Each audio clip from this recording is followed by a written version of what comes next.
Baba, ça c'était les copains. D'accord. C'était Jean-Baptiste Barognan, donc il y avait Baba. Mais c'était au collège, et après avoir quitté le collège, plus jamais personne ne m'a appelé Baba, sauf les rarissimes que je revois encore aujourd'hui. Justement, j'en ai eu ce matin, quelqu'un qui m'a connu quand j'avais 12 ans, 10 ans, 12 ans, m'a téléphoné, ayant appris l'existence de ce livre, voilà. Mais je n'ai pas gardé de relation avec mes condisciples de l'époque. ni là, ni ailleurs, ni même à l'UNIF. Ah bon. Oui, je n'ai. C'est par exemple, j'imagine que toute notre conversation ne sera faite que de digressions. J'en donne une tout de suite pour démarrer. C'est que cette année-ci, donc en 2018, va se fêter les 50 ans de ma promotion à l'université de Louvain. Louvain-Leuven encore. Et alors quelques amis m'ont sollicité, enfin on a créé un petit comité pour faire une fête au mois de novembre, pour commémorer donc les 50 ans de ma sortie à l'université, comme j'étais donc docteur, enfin donc, je ne sais pas s'il faut dire le don déjà, j'étais docteur en droit, donc je suis docteur en droit, et on va commémorer les 50 ans de ma sortie de l'université. Eh bien, tous ces gens que j'ai revus à l'occasion de la préparation de cette commémoration, je ne les ai pas revus, aucun d'entre eux depuis 50 ans. Aucun d'entre eux. Et pour te montrer à quel point Ces petits pays ne pas retrouver ces... Non mais, comment dire, qu'au fond, on existe dans une société comme la nôtre, que par rapport à certains de son entourage immédiat, de ses proches, de son métier, de sa profession, c'est que lors de cette réunion qui a eu lieu il y a 2 ou 3 mois, on s'est réunis au château Sainte-Anne, où il y a aussi les très bonne cuisine gaulois et au cercle de Lorraine, enfin des choses comme ça. On était 4 ou 5, dont une agréable ex-consoeur de l'université, qui à l'époque était une très jolie femme, et qui est restée d'ailleurs. Il est resté d'ailleurs, et qui a mené une carrière de juriste, donc c'est pas une personne inculturée, et qui dans la conversation, ou à table, je ne sais plus, me dit, tiens au fond Jean-Baptiste, qu'est-ce que tu as fait de ton avis? C'est beau, hein. Pour te montrer à quel point le personnage médiatique avait pris le dessus sur... tout ça est relatif. Oui. Donc j'ai beau avoir publié 70 bouquins, Voilà. Qu'est-ce que tu as fait dans la vie? Elle ne savait pas si j'avais fait. Elle ne savait pas ce que j'avais fait. Voilà. Si j'avais été avocat, magistrat, conseiller juridique ou chauffeur de taxi. Elle le savait. C'est-à-dire qu'elle a vécu dans sa... Or, c'est pas une plouque. Non, mais elle a vécu dans sa bulle, elle. J'en sais rien, mais j'ai trouvé ça extraordinaire qu'elle me dise, tiens, à propos, qu'est-ce que tu as fait toi dans la vie? Les autres s'étaient présentés, lui est avocat, l'autre était notaire, le troisième avait travaillé à la Société Générale, le quatrième ceci, et puis à propos, toi, qu'est-ce que tu as fait?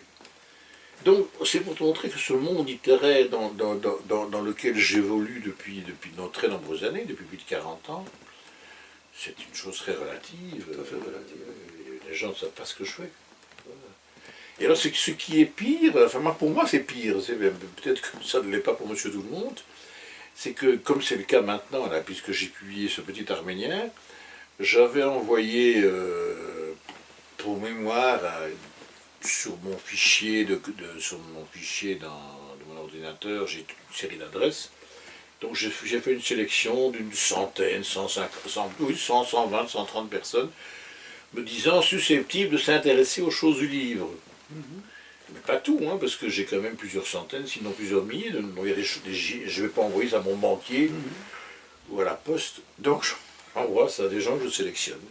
Et alors les gens te répondent 9 fois sur 10, félicitations. C'est tout. Mais ils ne vont pas faire le geste d'acheter le livre, de le commander. Ils te disent félicitations. Et j'en ai vu l'autre jour, là, il y avait une réunion avec... dans un groupement dont je fais partie, on m'a félicité d'avoir sorti un livre, mais aucun de ceux qui m'ont félicité n'a acheté le livre et ne l'achètera. Ça aussi, c'est frustrant. Quel est le regard des condisciples? Bon, tu dis 50 ans de... Mais Quand on s'appelle Barognan. Non, il est plutôt, parce qu'en dehors de ce cas exceptionnel dont je viens de parler, là, de cette dame, les autres étaient au courant de ma carrière. Oui, carrière est un grand mot, et ils en étaient plutôt impressionnés. Je ne le cache pas. Je ne le cache pas parce que je suis aussi le seul de toute cette bande dont on parle un peu en dehors de... parce que mon nom est dans les médias, parce qu'on voit ma tête à la télévision, sur certains réseaux sociaux, comme ici. Donc voilà, donc ils sont assez impressionnés. Ma question était, mon propos était, quand on s'appelle Barognan, à l'époque où tu reçois ton diplôme, quel est le regard des autres sur le nom que tu portes? Ils ne le savent pas. Ils ignorent ce que c'est. Ils ignorent totalement. Il y a un Arménien, pour eux, c'est une terra incognita, l'Arménie. Voilà. C'est pas comme les Juifs. C'est pas du tout... non, ça, Donc il n'y a pas de mal-être en tapant... Non, pas du nul. J'ai jamais eu... Personne ne m'a jamais dit ça, l'Arménien. Je n'ai jamais été traîné dans la boue parce que je n'étais pas belge d'origine. Il n'y a jamais eu ça.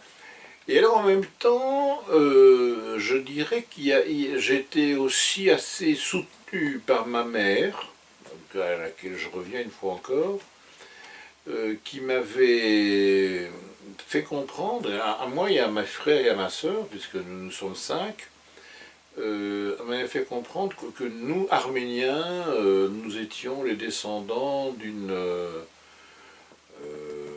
race, au fond, enfin d'un pays qui avait une histoire, qui était vieille, qui était ancienne en tout cas.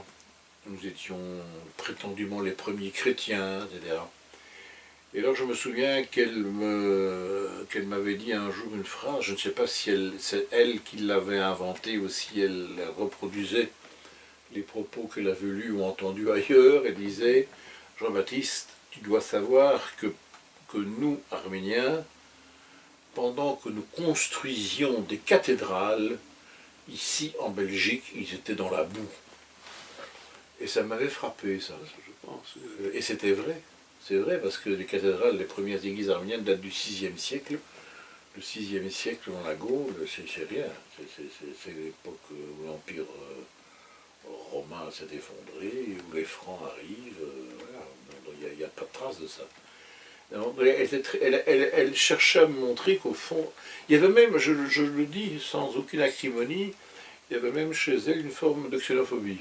Ah d'accord. Oui. Elle avait conscience que les Arméniens étaient une culture très ancienne, très réelle, très solide, et que les Belges, eux, étaient matinés d'un tas de... Donc elle vous éduquait dans un terreau de culture, en vous disant... Vous avez... Ce qui n'était pas le cas ici, parce qu'il y avait eu des Espagnols, il y avait eu des Hollandais, etc. Il y avait les Flamands. Voilà. Donc elle l'avait... Et donc elle m'inculquait, mais j'en ai jamais tiré parti ni profit. Elle me laissait entendre que nous étions issus d'une culture importante. Oui. On reviendra à l'ouvrage très vite, mais quand le jeune étudiant sort, comment rentre-t-il dans la vie active? Que fait-il? D'abord, j'avoue que j'ai très tôt, dès l'âge de 15-16 ans, eu envie d'être dans le monde du livre. Ah déjà, voilà. Oui, tout très vite. Dès l'âge de 13-14 ans, c'est le livre qui m'intéressait, mais sous toutes ses formes possibles et imaginables. J'aurais pu être libraire, j'aurais pu être bibliothécaire, critique littéraire, en tout cas critique de livres. Donc le diplôme en poche, c'est déjà quelque chose que tu as en toi, quoi. Le diplôme, non, puisque j'ai fait l'étude de droit. Donc le droit ne mène pas au livre, ni à la littérature, ni à l'édition. Mais c'était ce monde-là qui m'intéressait, le journalisme, enfin tourner autour du livre. Alors, très jeune, j'avais reçu, on m'avait offert des livres club. À l'époque, c'était très florissant, donc j'étais très fier. Tous les 4 mois, je recevais un paquet à mon nom, Jean-Baptiste Varognan. Quand on a 12-13 ans, c'était assez impressionnant. Tout à fait. Donc c'était ça. Et puis, quand j'ai commencé mes études supérieures, J'ai travaillé dans des librairies, j'ai travaillé à Cormans, à Knock de 2 ans, peut-être 3, 2 ans sûrement, pendant l'été. Donc au lieu d'aller, comme tout le monde, draguer les filles sur les plages, moi je m'occupais des livres, etc. Donc, et là, quand j'ai entrepris mes études universitaires, après avoir été après ma rhétorique, donc,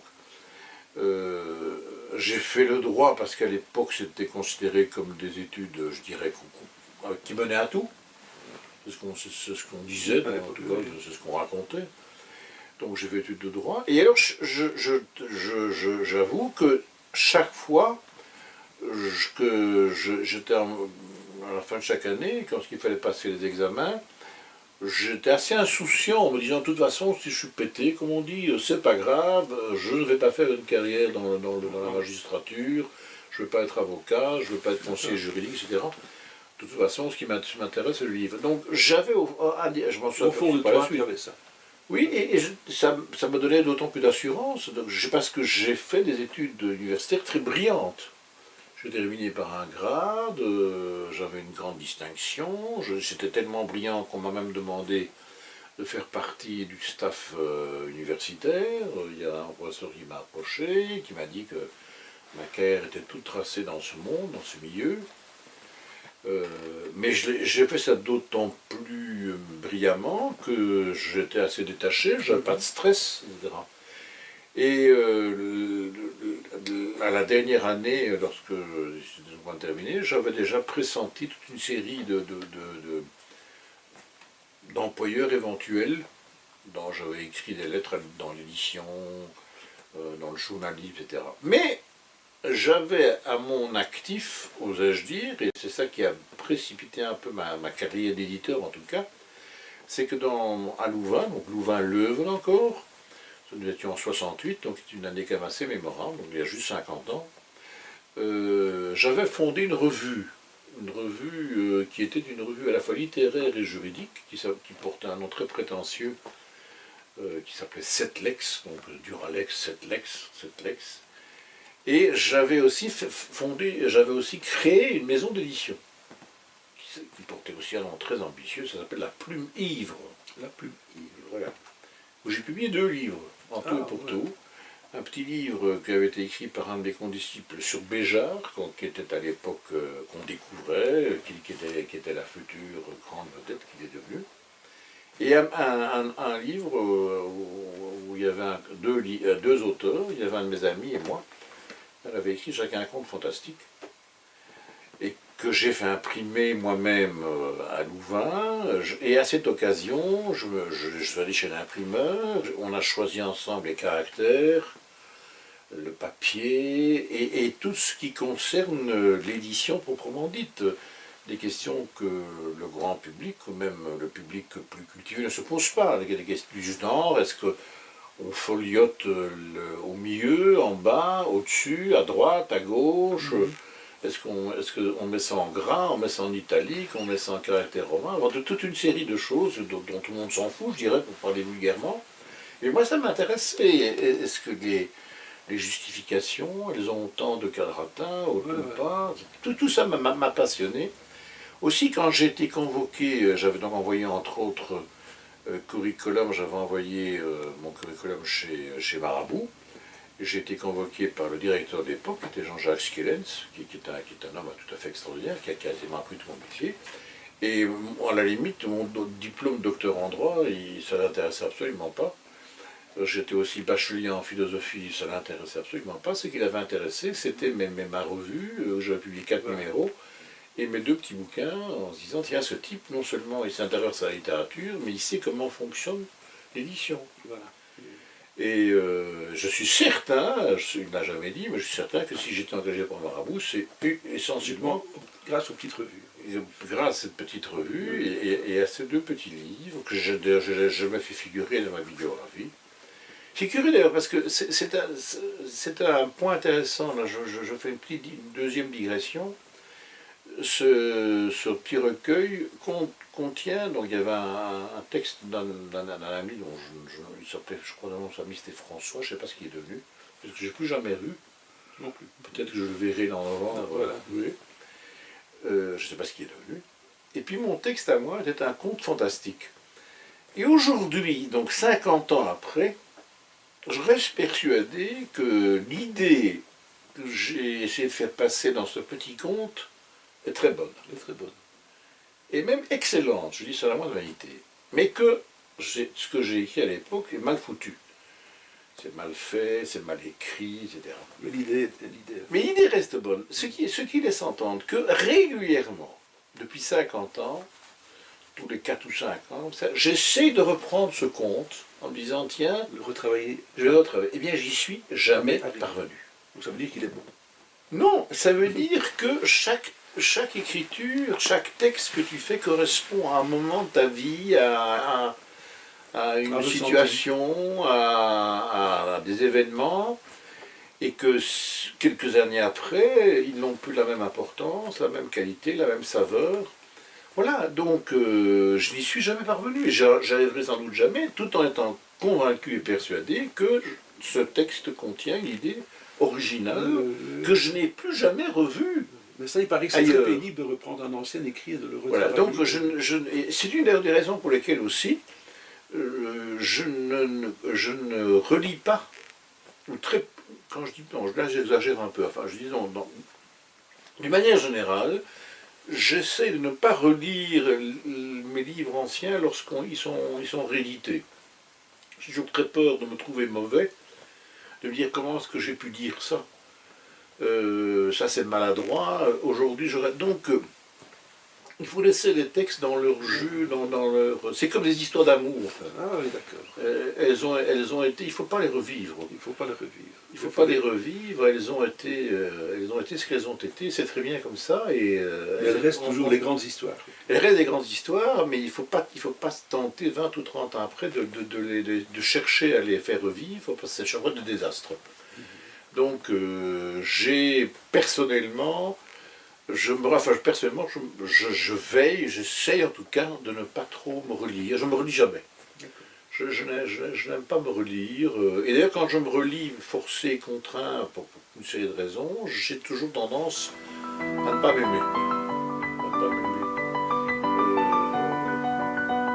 C'est presque le psy. Oui. Pas baisser.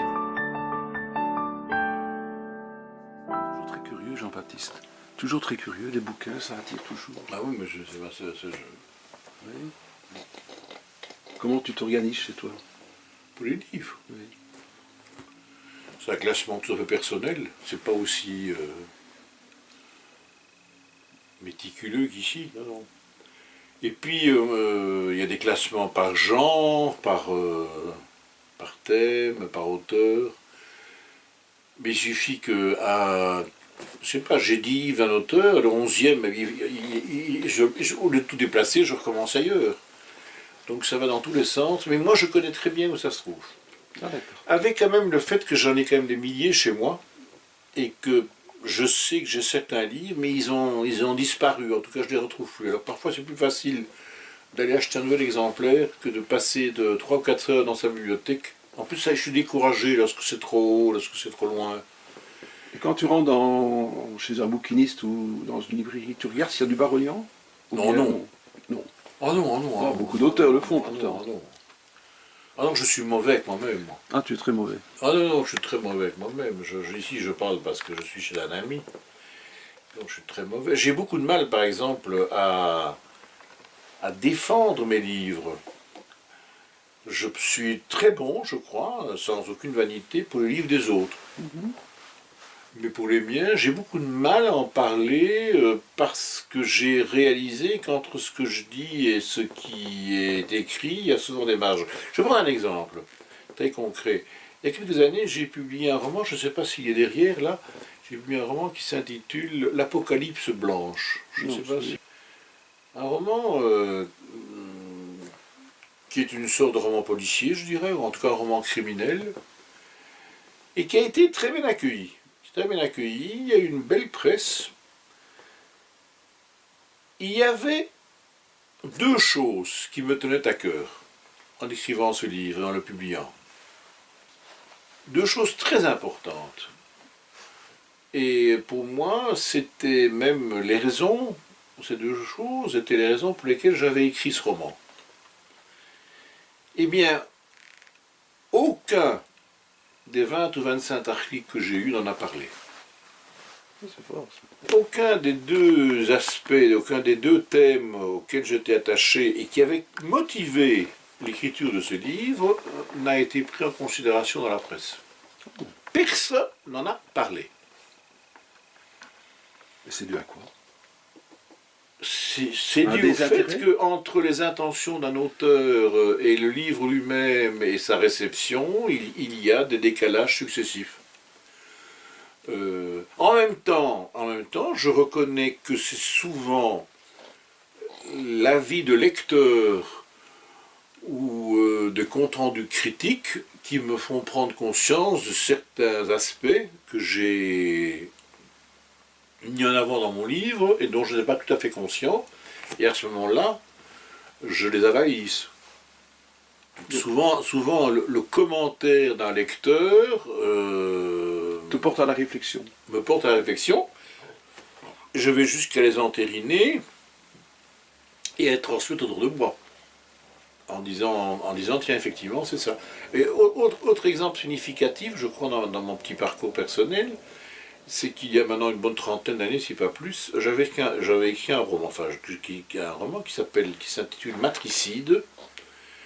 Et ce roman, je l'ai proposé à l'époque à Robert Laffont, où j'avais déjà publié précédemment 5 livres. Donc j'arrivais avec mon 6e chez Laffont. Et puis qu'au bout de quelques temps, quelques semaines, je ne sais plus exactement, j'ai reçu un coup de téléphone du directeur littéraire de Laffont de l'époque. Il m'a dit, écoute Jean-Baptiste, malheureusement, ce livre, on ne pourra pas le prendre. Ah bon, j'étais un peu déçu, même très déçu. Et il me dit, mais je ne le prends pas parce que je ne publie pas de romans policiers. Et moi, je n'avais pas eu conscience, à aucun moment, d'avoir écrit un roman policier. J'avais mis en scène un personnage qui était amené à commettre un meurtre. Mais il y en a dans 36 000 livres. Mais je ne pensais pas écrire un roman policier. Et ça a été une prise de conscience. J'ai le souvenir d'avoir été rechercher mon manuscrit, place Saint-Sulpice à Paris, où à l'époque se trouvaient les bureaux de Robert Laffont. J'ai pris le livre sous le bras. Je suis allé au café de la mairie, là, à 2 pas. Et j'ai pris mon stylo, j'ai barré mon nom de Jean-Baptiste Barognan. Je dis, tiens, au fond, ce serait marrant de publier ça comme un polar. Terme qui à l'époque n'était pas encore très en vigueur. Et puis j'ai mis le nom, un nom donc, qui était un pseudonyme, j'avais mis Joseph Luce.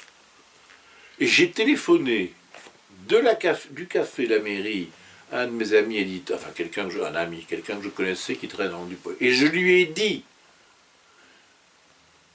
très cher, je viens d'écrire un roman policier, est-ce que tu veux le considérer? Chose que j'ignorais 3/4 d'heure avant. Extraordinaire. Oui. Et ce livre a été publié comme roman policier, non pas sous le nom de Joseph Luce, mais sous le nom d'Alexandre Luce. Et d'ailleurs, il a eu beaucoup de succès.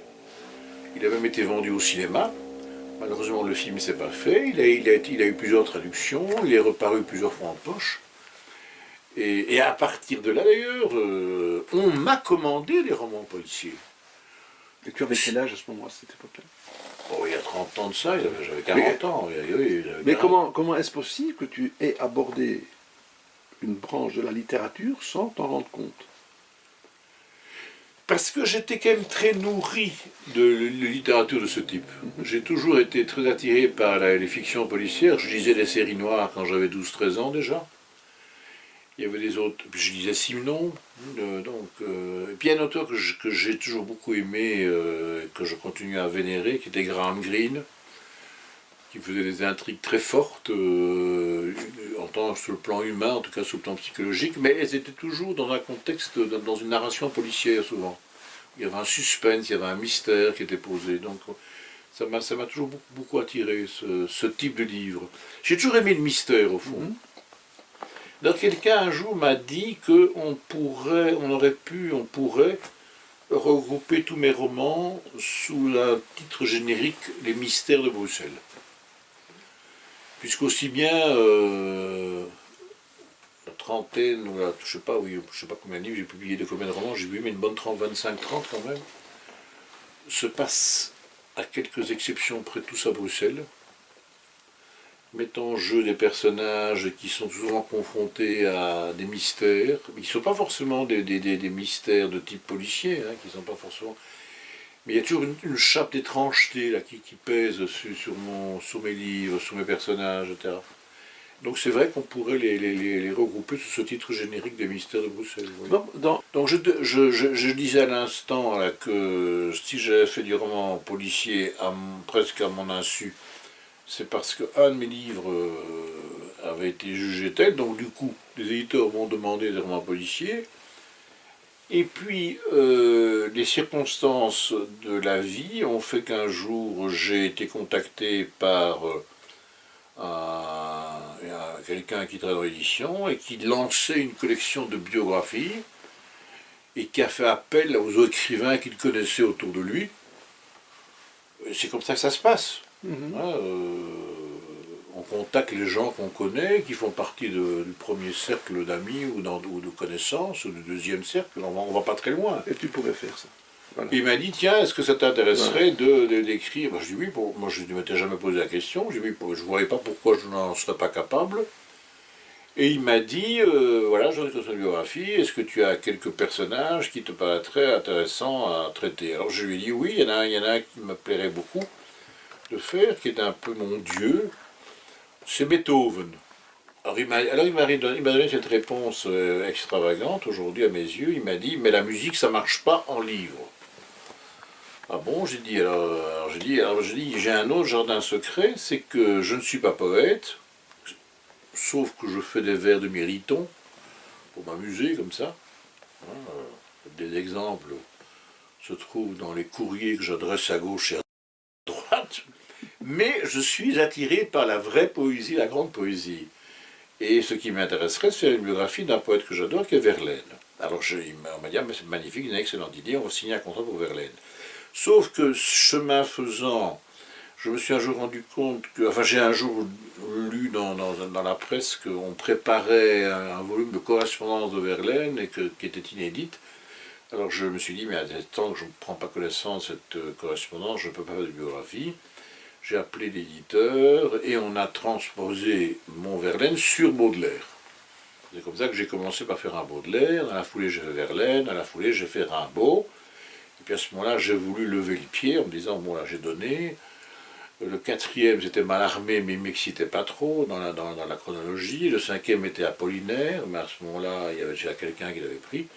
Et c'est après coup, par exemple, on est venu me commander un dictionnaire Rimbaud. Le Rimbaud ayant eu un petit succès, ayant plu, un éditeur m'a dit, enfin, bouquin en l'occurrence, son bouquin, là, chez Lafont, le directeur de l'époque m'a dit, tiens, j'aimerais bien faire un dictionnaire Rimbaud. C'est comme ça que... Donc les livres sont liés aux circonstances de la vie. Hein.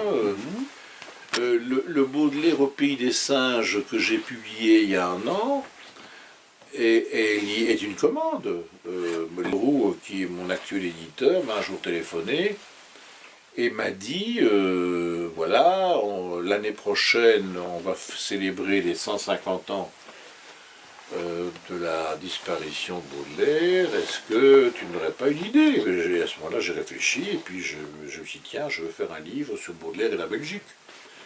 Donc c'est comme ça que les choses se font le plus souvent. Dans des opportunités.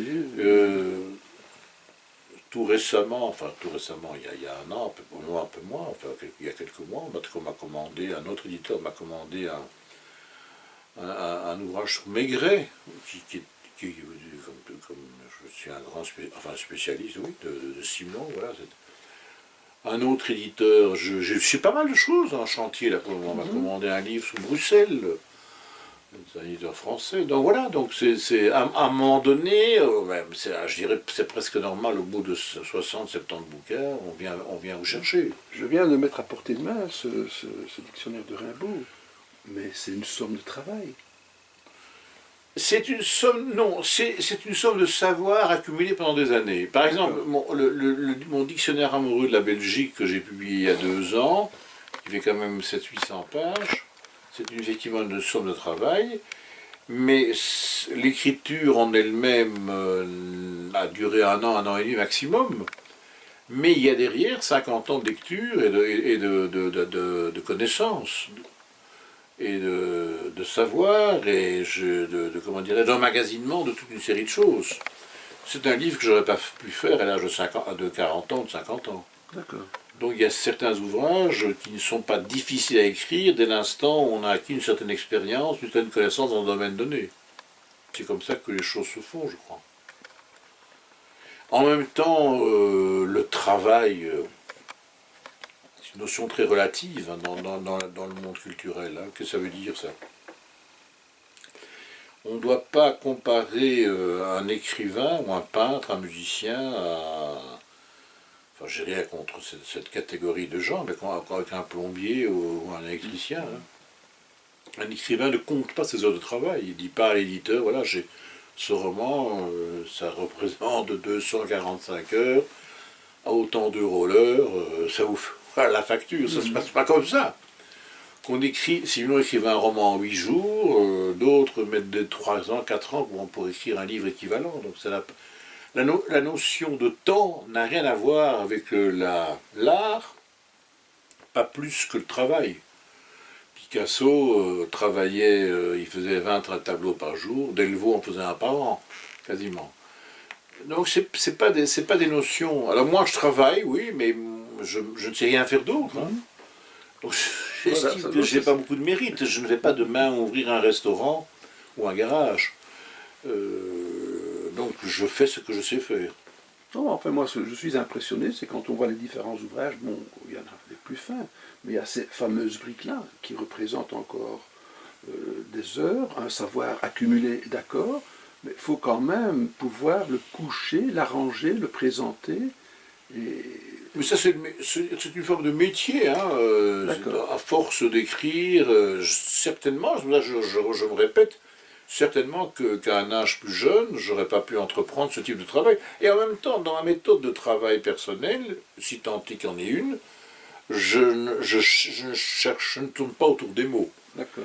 J'essaye de faire en sorte, quel que soit ce que j'écrive des fictions, que j'écrive des essais, je veille à ce que j'écris aujourd'hui, mais aujourd'hui ça se fait à travers un ordinateur, hein, que ce que j'écris soit définitif tout de suite. Je ne suis pas de ces auteurs, d'ailleurs j'avouerai que je ne les comprends pas.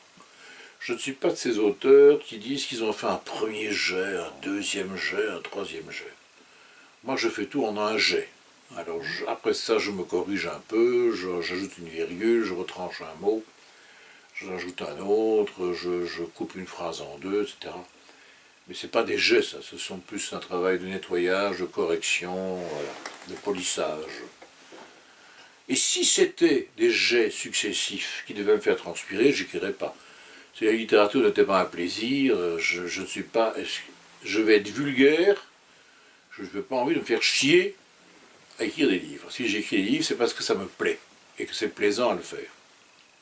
Le jeune Barognan, disons, le jeune Barognan, il y a 15 ans d'ici, tapait tout à la machine? Oui, à la machine et à la main aussi. À la main. Les deux. Oui. Maintenant, je prends beaucoup de notes à la main. C'était mangeur de papier, ça. Oui, mais j'aime bien écrire dans les cahiers. Ah, d'accord. Ah oui, il y a deux choses. Si vous voulez me faire plaisir pour un anniversaire, une fête, tout autre marche, vous m'offrez ou un beau cahier ou un beau stylo. Ah, c'est ça. Voilà, ça c'est mes plaisirs. Alors vous êtes sûr que c'est bon, parce que offrir des livres, on ne sait jamais si je l'ai déjà, si j'aime l'auteur, j'aime pas. Par contre, là, tous les coups, vous êtes dans le bon. Donc j'ai des dizaines, sinon des centaines de cahiers. Dont certains, il y a parfois il n'y a que 3 pages qui sont remplies, d'autres il y en a 150 ou 200. Voilà. Et je fais tout dans des cahiers. Par exemple, je dois aller un de ces jours faire une conférence à Paris sur Rimbaud et la Belgique. Je n'ai rien écrit que dans des cahiers. J'ai pris des notes dans un cahier. Un cahier qui, quand la conférence sera donnée, n'aura plus d'autre objet d'être. Je les rangerai avec mes autres cahiers. Et si de ça, je ferai peut-être la matière d'un article, Voilà. mais ça, cet article sera lui tapé à l'ordinateur. Mais je n'écris pas des fictions dans les cahiers. Non, non. C'est plus des notes.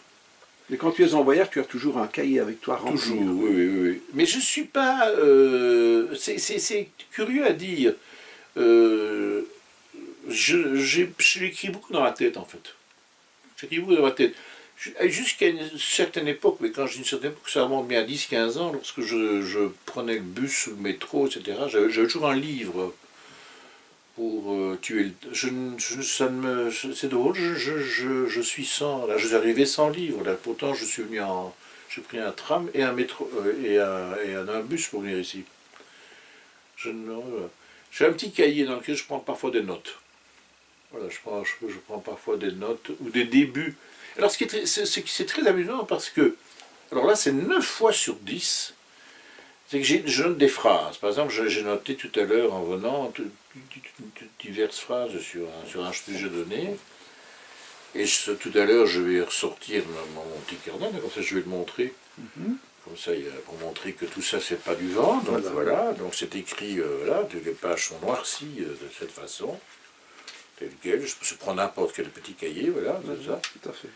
Mais, 9 fois sur 10, 6 fois 10 fois sur 10, ce que j'ai écrit là ne va pas être du tout ce que j'ai été tapé à la machine. Je vais me réaliser que c'est pas bon, que c'est pas comme ça qu'il fallait le lire. Donc ces 2 pages que j'ai écrites dans le tram et le bus tout à l'heure, il y a moins d'1 heure, vont être totalement transformées. Mais enfin, il y avait quelque chose qui était... Mais il y a quelque chose que j'ai fixé. Je n'ai pas figé, mais j'ai fixé. Il y a quelque chose que j'ai fixé et qui va me servir de tremplin. Parce qu'aussi, je ne suis pas du tout, comment dirais-je, je ne suis pas tout quelqu'un qui se pose des problèmes de page blanche ou d'inspiration. Non, les idées foisonnent, quoi. Non, je ne l'écrirai pas. Si je n'ai pas à écrire, je ne vais pas rester devant mon écran en attendant que les muses me visitent et me poussent à pondre ça ou ça. Non, non. Je n'écris que lorsque je sais que ça va venir. Mais en même temps, c'est devenu une habitude. C'est devenu une habitude. Hein. Je vais devant mon ordinateur comme d'autres devant mon bureau. Voilà, vont préparer tous les matins la cuisine. C'est devenu un geste naturel. Je vais m'adresser à l'éditeur ici qui reçoit un tapuscrit. Est-ce que tu accusais réception du tapuscrit? Est-ce que tu donnes Plus un suivi? maintenant, non. Plus maintenant. Non. Mais je veux dire par là, est-ce que tu conçois qu'une maison d'édition laisse des auteurs dans l'ignorance du suivi qu'on va accorder? Je le conçois, je ne dis pas que je l'accepte. Oui, le concevoir, je conçois tout, moi. Je suis prêt à tout concevoir, même l'impossible et l'inexplicable. Mais non, c'est en principe. Mais en même temps, l'éditeur n'a pas demandé. Enfin, on dit, mais c'est discutable à finir. Voilà, c'est son métier. Oui, c'est son métier. C'est son métier. Il ne l'a pas demandé. Non. Mais en même temps, s'il a pignon sur rue et qu'il publie des livres et qu'il les fait venir dans des librairies, c'est qu'indirectement, il se met en scène, et donc c'est assez normal qu'ils reçoivent des tapuscrits ou des manuscrits, et qu'il est assez normal qu'ils répondent. Il ne le fait pas parce qu'il en a 500 ou 600 par jour, par semaine, non par jour, sûrement pas, enfin par semaine. Je ne sais pas, une maison comme Gallimard ou Albin Michel, ça doit être... Chacune de ces 2 maisons que je viens de citer publie 150 à 200 titres par mois. Donc ils ont aussi, en même temps ils ont un personnel, hein, ils ont chacune de ces 2 maisons, il y a 500-600 personnes qui travaillent dans chacune de ces maisons. Hein. Tu penses que les gens écrivent plus maintenant qu'avant? Ou il y a toujours eu cette proportion, ce pourcentage de personnes qui avaient envie de coucher sur papier leurs souvenirs, leurs émotions, leurs émois? Je ne sais pas si c'est plus ou moins. Ce que je sais en revanche, c'est que il y a beaucoup d'écriture thérapeutique. C'est que les gens se sentent obligés de raconter leur vie, leurs expériences.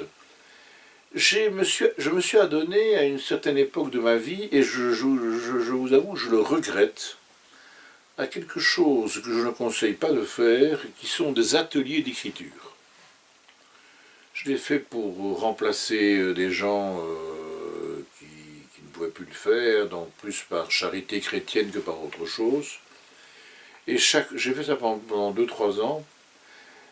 Et chaque fois, je me suis rendu compte que les personnes qui venaient et qui toutes étaient à prendre en considération, venaient parce qu'elles avaient des choses à dire, mais qu'elles ne savaient pas comment. Et c'est impossible d'apprendre à écrire. C'est impossible. On peut apprendre des trucs, des ficelles, on peut leur dire attention, évitez ceci, ne faites pas cela.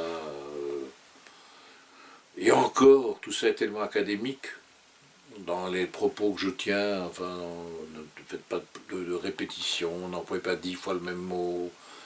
Mais en même temps, c'est pas vrai, parce que vous lisez sinon, il y a 10 fois le même mot dans la même page. Enfin, donc voilà, ça se résume à.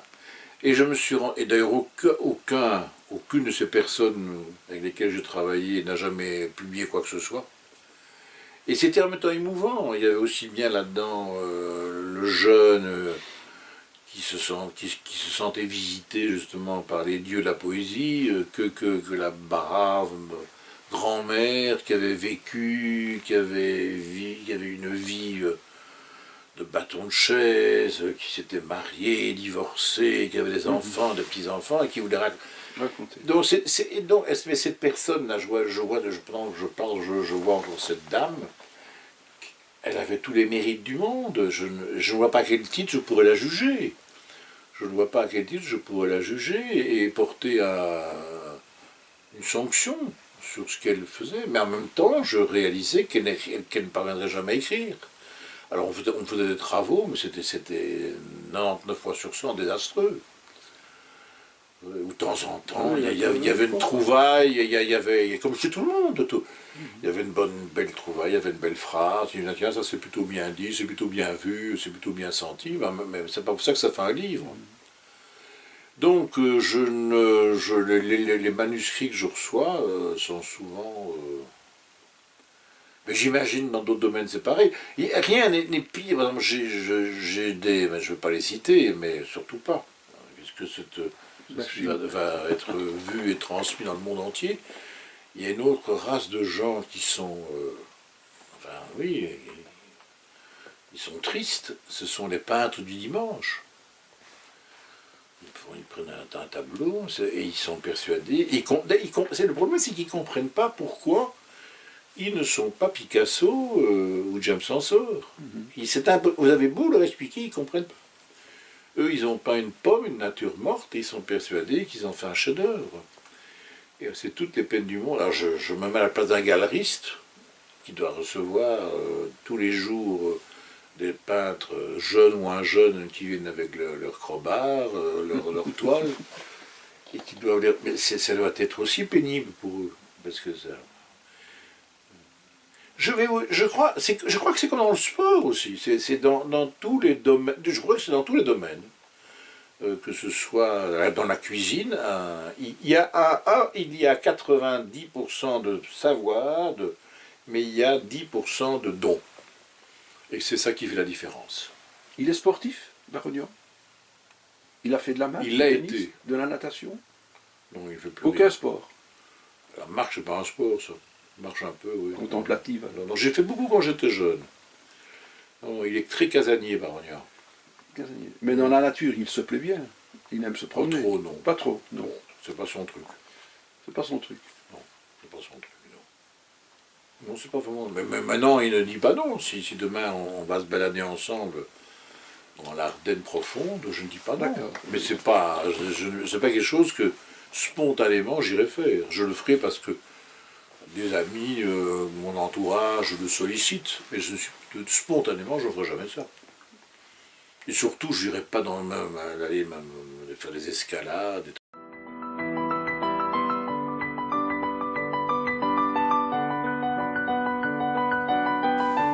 Il est petit, il joue aux billes, il habite près du collège. Tu te souviens de cette époque-là, je pense, parce que très fort, oui. On vient de découvrir dans les librairies un nouvel ouvrage qui s'appelle Le Petit Arménien, qui est signé Jean-Baptiste Barognan, et qui vient de sortir chez Pierre-Guillaume Deroux. Parle-nous un peu de cet éditeur, avant de parler de ton bouquin. Eh bien, moi, cet éditeur, donc moi je l'ai connu lorsque j'étais moi-même éditeur à Paris.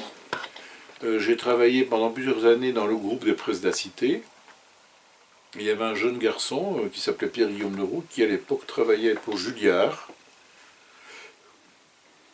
que je croisais comme ça dans les corridors de la maison, parce que tous ces maisons d'édition étaient regroupées, place d'Italie, à Paris. Et voilà, et on a commencé à sympathiser. Et puis par la suite, il a quitté les presses, il est rentré dans une autre maison d'édition qui s'appelle Édition du Rocher, où il est devenu directeur littéraire. Et puis il a fondé lui-même une maison d'édition qui s'appelle Édition des Syrtes, qu'il a fondée en Suisse, qu'il a quitté, etc.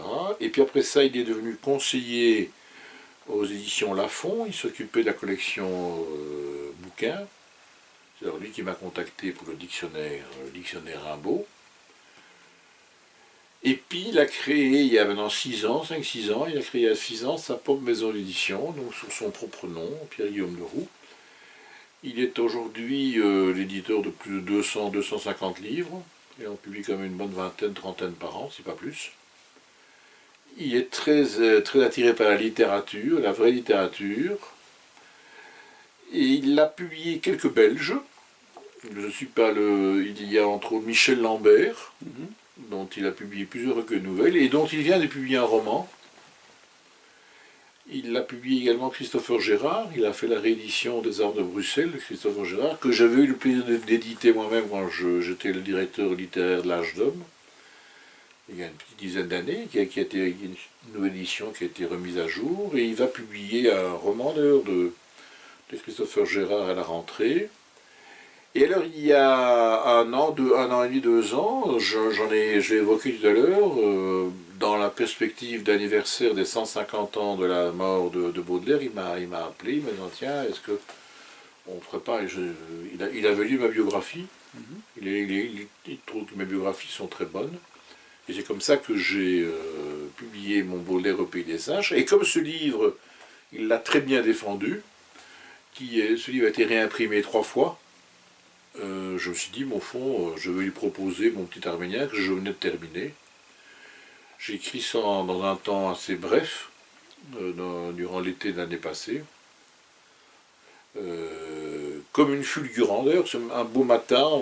C'est d'autant plus curieux que je me suis toujours défendu d'écrire des ouvrages autobiographiques, ou des ouvrages à la première personne. Je me suis jamais raconté.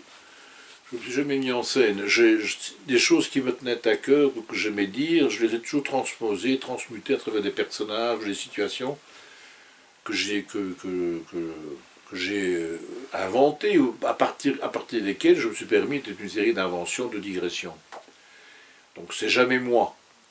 Et pour une fois, du jeu comme ça, j'ai vu un beau matin, comme ça, c'est comme une véritable apparition. J'ai eu le visage de ma mère en pleurs.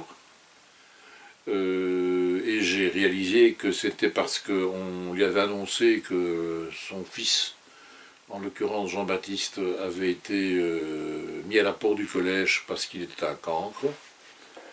Et du coup, à partir des larmes de ma mère, s'est déclenché le processus d'écrire ce petit Arménien, auquel je le jure, la veille, je ne pensais pas. La veille. Parce qu'il y a des ouvrages auquel on songe pendant des années, comme ça, qu'on traîne avec soi. Ici, c'est pas le cas. Et puis à un moment donné, ça se détermine, et ça s'enclenche. Ici, c'était absolument pas le cas. Et j'ai écrit ça dans une sorte d'euphorie, au fond, avec beaucoup de plaisir, relativement vite, parce que tous les chapitres arrivaient les uns derrière les autres. On le sent, hein, c'est bien emboîté. Je crois, oui, je crois. Et en même temps, je me suis rendu compte aussi que j'avais fait un livre positif. Parce que souvent, lorsqu'on parle de son enfance, et a fortiori de ses années de collège, dans des collèges religieux, on a souvent tendance à régler des comptes.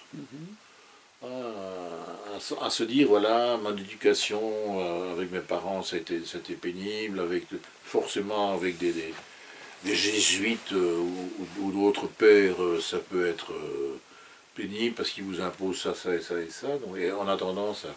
Eh bien, pas du tout. Je me suis aperçu que je n'avais aucun compte à régler. Qu'au contraire même, j'y avais vécu des belles années, que c'était peut-être les plus belles de mon enfance, au fond, dans une forme d'insouciance. Oui, que ça ne...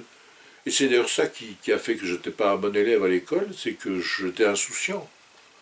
Moi, ce qui m'intéressait, on me parlait toujours de sport, ben, c'était faire du sport, c'était de jouer avec mes copains, etc. Dans ma famille, d'ailleurs, on n'avait jamais attiré mon attention sur l'importance des études. On ne me disait pas que c'était ça ou rien dans la vie, etc. Donc moi, je vivais dans une forme comme ça de bonheur, au fond. Très simple. Qui plus est, j'habitais en face du collège, et alors à l'époque, on allait pour saisir la messe, c'était une opération obligée. Alors je partais à 7 heures du matin, et puis après ça, je restais au collège, et je rentrais qu'à 6-7 heures. C'était ma cour de récréation, c'était mon jardin. Je connaissais le moindre petit coin du collège et de son gigantesque jardin et de son parc, comme si j'étais chez moi. J'étais chez moi. C'est pas comme si, j'étais chez moi. Tout le monde me connaissait, je connaissais tout le monde. Voilà. Donc ça a été assez pénible d'ailleurs lorsque j'ai quitté.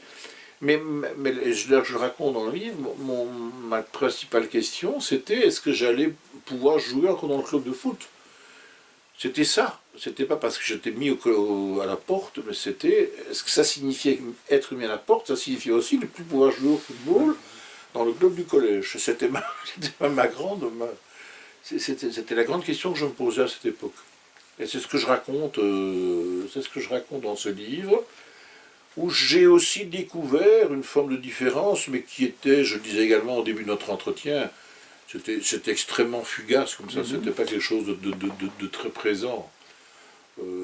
Et d'ailleurs, comme on le sait, c'était chez les jésuites et l'éducation jésuite, d'ailleurs depuis toujours, depuis ça remonte déjà à Saint Ignace de Loyola, c'est une élite intellectuelle, c'est pas une élite de classe qui les caractérise. Hein. C'est pas parce qu'on était un gosse de riche ou parce qu'on portait un nom à particules qu'on était privilégié.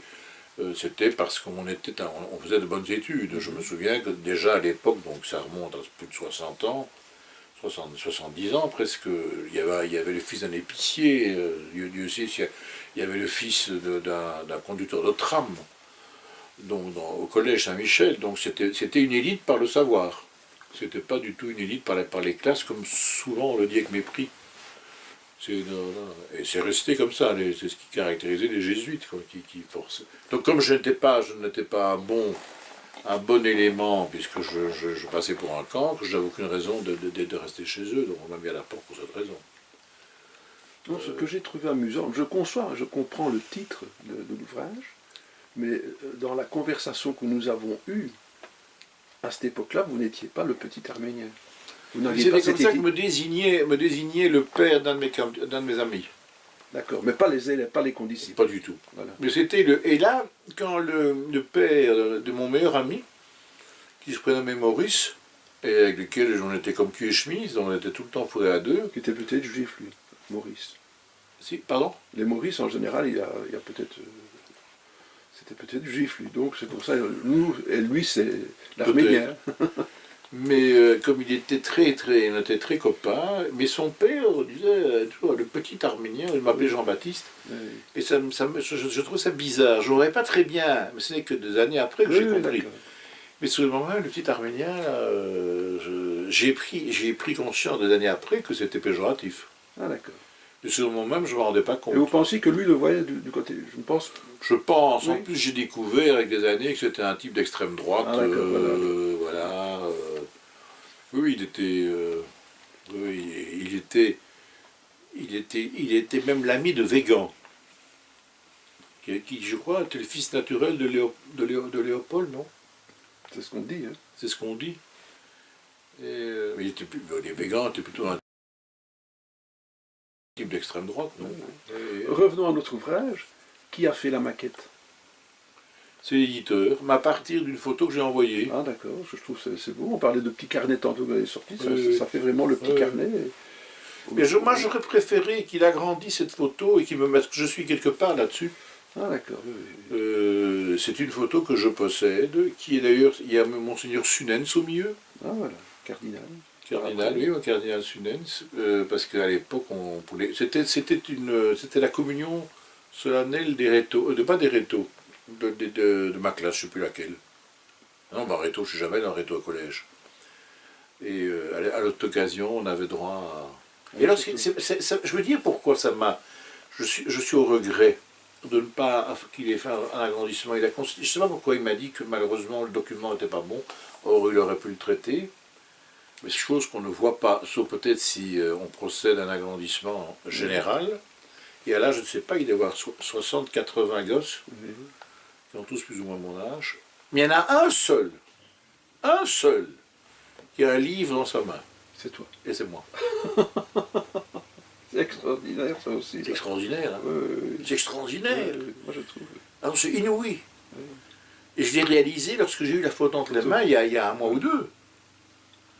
Lorsque j'ai commencé à chercher dans les archives de la maison, en disant tiens, qu'est-ce qu'on va lui donner comme photo? Il y en a qui ont des auréoles sur les photos d'autres ou un bouquin. Et moi j'ai en fait c'est un missel. Hein. Mais c'est le seul qu'on voit. Oui, c'est beau ça. C'est extraordinaire. Oui, ça c'est beau. C'est magnifique. Hein. Voilà. Jean-Baptiste, merci une fois. Mais je t'en prie.